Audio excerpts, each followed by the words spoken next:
तोरा देखो यो तो हमर करेजवा जुरा जाओगे करेजा और वहीं आते रहिया हमरा से रोज मिले लगे। देखो बाबू, आज के बाद मुझसे मिलने की कोशिश मत करना। काहे की बात है? मेरी शादी सेट हो गई है। हाँ तो हम की करें? मैं जा रही हूँ ससुराल। तो ई न कहीं कि यार से मन भर गए, अब जा ये भतार जा ही तो जो बाकी एक बात कान खोल के सुन।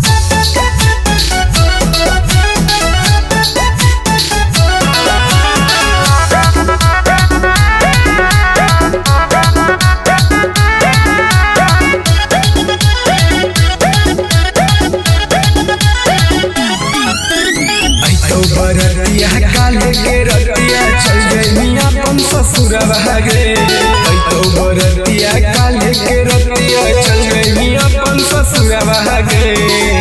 तगे छौड़ी दे देना जवन दिलिया तोरा सोना के हरवा गे छौड़ी दे देना जवन दिलिया तोरा गल के हरवा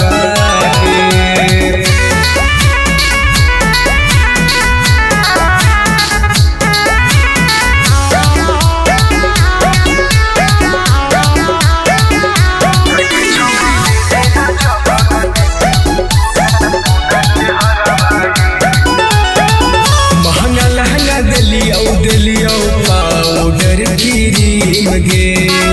लोन लेके फोन दिलियो जियो के सिम गे।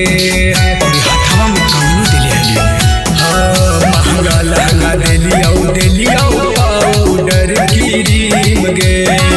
लोन लेके फोन दिलियो जियो के सिम गे। तो बियाहवा तोरो दुल्हवा मंगिया में भरतौ से नुरवा गे।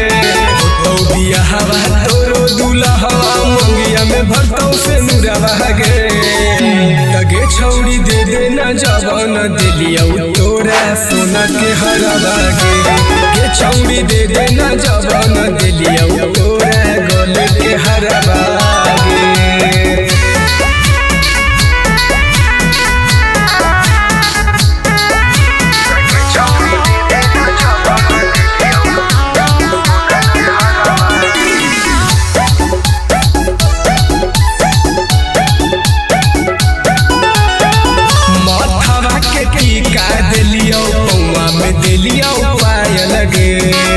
तब काहे करो ही छौड़ी दिल हमर खाय लगे।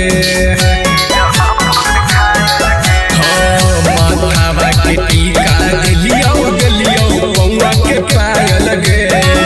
तब काहे करो ही छौड़ी दिल हमर खाय लगे। अभिषेक धीरज के हलो की छौड़ी बोले ना तू कसुरवा गे।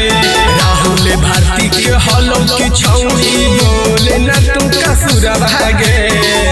तगे छौड़ी दे देना जवन दिलियो तोरा सोना के हरवा गे छौड़ी दे देना जवन दिलियो तोरा गल के हरवा गे।